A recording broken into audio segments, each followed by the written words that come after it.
describe almost the confidence and morale and the challenge to just put things right after what happened there? Well, I think there's quite a steely determination to put on a better showing here this week. Obviously, clearly we were disappointed with the way we played at the Oval. There were some regrets about the way we played, and I've always felt, certainly when I've been with an England side, that when you've had a loss like that, it drives people to really come out with something special the week after, and there have been some good examples of that in the last couple of years, and I'm expecting something similar this week. Yeah, I mean, you've got a good record of coming back from defeats before. You've done that recently. Is that something that's almost a motivating factor or important to remember as you go into this one? Well, I think it's nice to know that you've done it before, but the reason you come back strongly is because you're determined to show everyone that you're better than what you did the week before. And just being around the guys in the practice days, it's pretty clear that everyone's got their heads on.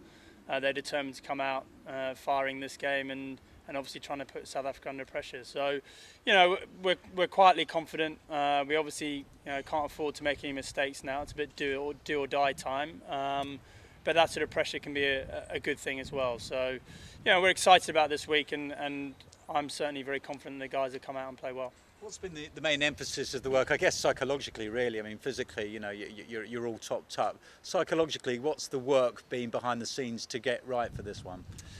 I think it was important we put the Oval game to bed, which we did after the Oval Test match, and now it's just been about looking forward.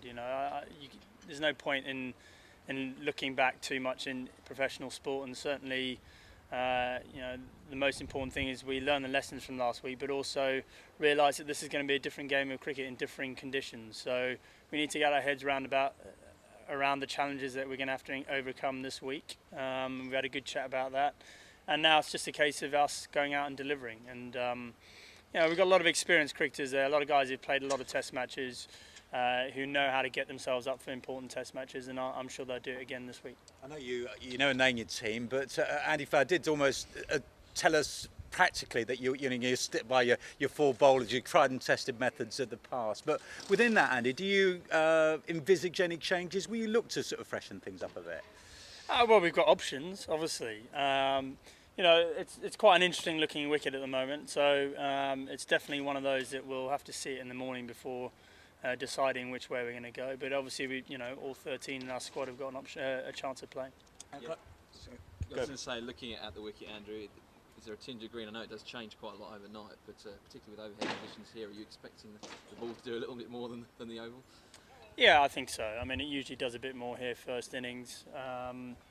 And I think with a bit more grass on it, there might be a little bit more pace and bounce. So I think there's going to be something in it for everyone. It's usually a good wicket to bat on, but you need to work hard against a new ball, and we don't expect this one to be any different. The new batter's obviously likely a new man at number 6, Andy Flowers. He felt that James Taylor was ready. You're obviously looking forward to seeing him perhaps make his debut tomorrow.